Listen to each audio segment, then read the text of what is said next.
آپ دیکھ رہے ہیں کے نیوز ایچ ڈی میں ہوں حارث علی شاہ گیلانی۔ چلتے ہیں آج کی اہم خبروں کی طرف۔ رخ کریں گے میلسی کا، جہاں سے رپورٹ کر رہے ہیں ہمارے نمائندے محمد مختار۔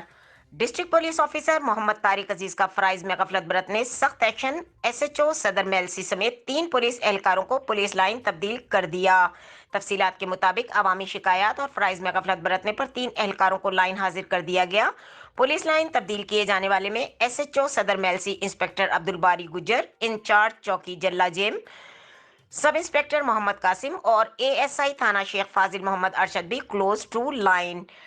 D P O Tariq Aziz کا کہنا تھا کہ تینوں اہلکاروں کو مفاد عامہ کے تحت بہتر کارکردگی نہ دکھانے پر تبدیل کیا گیا۔ ان کا مزید کہنا تھا کہ فرائض میں غفلت، کوتاہی، لاپرواہی ہرگز برداشت نہیں کی جائے گی۔